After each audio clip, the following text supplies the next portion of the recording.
नमस्कार दोस्तों, विमर्श के इस अंक में आपका स्वागत है। दोस्तों, अगर मैं आपसे कहूं कि सोनम वांगचुक के धरने में सबसे बड़ी घटना पुलिस द्वारा उन्हें अस्पताल ले जाना नहीं, बल्कि सबसे बड़ी घटना वो थी कि एक एक करके लगभग सभी विपक्षी नेताओं का उस मंच पर पहुंचना। सवाल ये नहीं है कि वो गए क्यों, सवाल ये है कि लगभग सभी एक ही समय पर क्यों गए। क्या ये सिर्फ समर्थन था या फिर संसद के मानसून सत्र से पहले राजनीति की कोई बड़ी शतरंज बिछाई जा रही है? आज मैं आपको वही शतरंज दिखाने की कोशिश करूंगा। यह अंतिम सच होने का दावा नहीं है, बल्कि घटनाओं और राजनीतिक घटनाक्रमों के आधार पर मेरा विश्लेषण है। यह खबर तो आप सबको पता ही है कि सोनम वांगचुक के पुलिस ने उठाकर अस्पताल में भर्ती करा दिया है। उनका धरना समाप्त हो गया है। इधर अभिजीत दीपके और बाकी आंदोलनकारियों ने खुद को भूख हड़ताल पर बैठने की घोषणा कर दी है। उन्होंने कहा है कि अब वे धर्मेंद्र प्रधान के साथ साथ प्रधानमंत्री मोदी के इस्तीफे की भी मांग करेंगे। और भी कई तीखे बयान दिए गए हैं। इस बीच एक और घटना हुई है। वहां मौजूद एक महिला ने अभिजीत दीपके पर स्याही फेंक दी। यानी जहां एक तरफ कुछ लोगों का समर्थन दिखा, वहीं थोड़ा बहुत विरोध भी सामने आया। लेकिन इन सब के बीच एक ऐसी बात है जिसकी चर्चा लगभग कहीं नहीं है। जेएनयू की कुछ छात्राएं जो वामपंथी संगठन से जुड़ी बताई जा रही थी, वे भी शुरू से इस धरने पर बैठी है। पहले दिन वे मुख्य मंच पर थी, बाद में उन्हें उनके लिए अलग छोटा मंच साइड में लगाया गया। लेकिन अब उनकी कोई खबर नहीं है। वे अस्पताल में हैं, धरना स्थल पर हैं या किसी और जगह, इसकी जानकारी सामने नहीं आ रही है। जबकि वे पिछले 17-18 दिनों से भूख हड़ताल पर थी।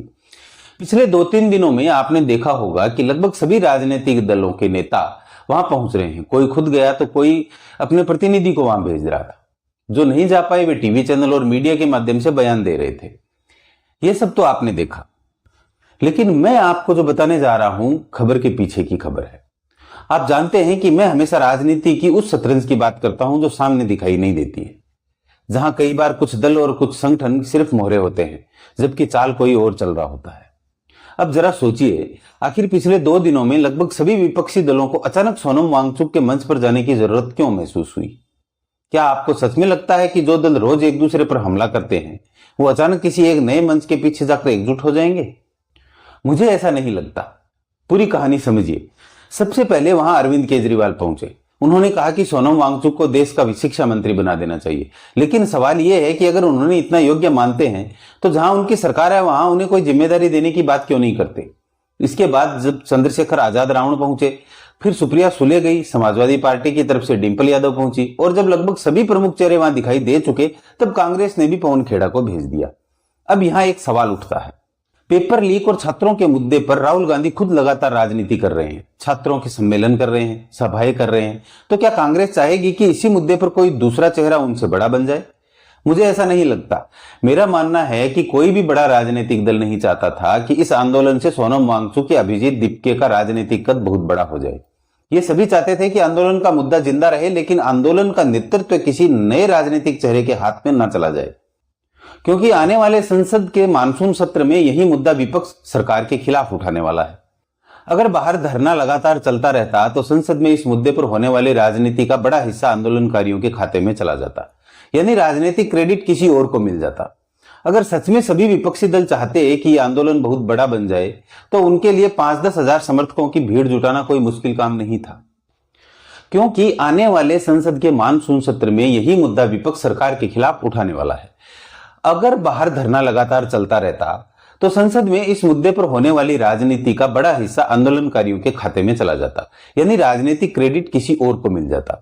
अगर सच में सभी विपक्षी दल चाहते कि यह आंदोलन बहुत बड़ा बन जाए, तो उनके लिए 5-10 हजार समर्थकों की भीड़ जुटाना कोई मुश्किल काम नहीं था। अगर इतनी भीड़ पहुंच जाती तो आंदोलन का दबाव कई गुना बढ़ जाता। संभव है कि सरकार को भी बातचीत के लिए अपना प्रतिनिधि भेजना पड़ता, लेकिन ऐसा नहीं हुआ। किसी भी दल ने अपने समर्थकों की बड़ी संख्या वहां नहीं भेजी। यानी मंच पर जाकर समर्थन दिखाना जरूरी था, लेकिन आंदोलन को अपने बल पर बहुत बड़ा बनाना शायद उनकी प्राथमिकता नहीं थी। सभी ने अपनी मौजूदगी दर्ज कराई और फिर वापस लौट गए। उन्हें यह भी पता था कि लगातार 18 दिन की भूख हड़ताल के बाद जैसे ही स्वास्थ्य बिगड़ेगा, पुलिस हस्तक्षेप करेगी और अस्पताल ले जाएगी। ऐसा लगभग हर बड़े आंदोलन में होता आया है, चाहे सरकार किसी की भी रही हो। इसलिए समय भी ऐसा चुना गया जब आंदोलन अपने निर्णायक मोड़ पर पहुंच चुका था। अब एक तरफ विपक्ष के पास संसद में उठाने के लिए बड़ा मुद्दा है और दूसरी तरफ आंदोलन का केंद्र भी बदल चुका है। चाहे कांग्रेस हो, आम आदमी पार्टी हो, समाजवादी पार्टी हो या कोई और दल, कोई भी नहीं चाहता कि राष्ट्रीय राजनीति में एक नया चेहरा अचानक इतनी बड़ी राजनीतिक जगह बना ले। यही राजनीति की सामान्य सोच है। अब आगे क्या होगा? पुलिस ने जंतर मंतर खाली करने के आदेश दे दिए। अगर आंदोलनकारी नहीं हटते तो टकराव बढ़ सकता है। उधर आंदोलनकारियों का कहना है कि धरना जारी रहेगा। अब वे धर्मेंद्र प्रधान के साथ साथ प्रधानमंत्री मोदी के इस्तीफे की भी मांग करेंगे। 20 तारीख को संसद तक मार्च की भी घोषणा की गई है। जहां तक जानकारी है, अभी तक उस मार्च की अनुमति नहीं मिली है। अब देखना होगा कि आने वाले दिनों में यह संघर्ष किस दिशा में जाता है। लेकिन एक बात जरूर सोचने वाली है, अगर मुद्दा इतना बड़ा और संवेदनशील था तो फिर युवाओं और आम जनता का व्यापक समर्थन इस आंदोलन को क्यों नहीं मिला? क्या इसके पीछे आंदोलन की रणनीति थी, नेतृत्व था या कोई और वजह? इस पर आंदोलनकारियों को भी गंभीरता से मंथन करना चाहिए। बाकी ये मेरा विश्लेषण है, आप इसे सहमत भी हो सकते हैं और असहमत भी। लेकिन अगर आपको लगता है कि राजनीति में दिखाई देने वाली चालों से ज्यादा महत्वपूर्ण वो चालें होती हैं जो पर्दे के पीछे चली जाती हैं, तो इस वीडियो को लाइक कीजिए, अपने दोस्तों के साथ शेयर कीजिए और चैनल पर नए हैं तो सब्सक्राइब करना मत भूलिए। और अब एक सवाल आपसे, क्या आपको लगता है कि संसद के मानसून सेशन से पहले इस पूरे घटनाक्रम में सिर्फ आंदोलन था या राजनीति की एक बड़ी शतरंज भी खेली जा रही थी? अपनी राय नीचे कमेंट में जरूर लिखिएगा। मैं मिलता हूं आपसे अगली वीडियो में खबरों के पीछे छिपी हुई एक और खबर के साथ। तब तक के लिए नमस्कार।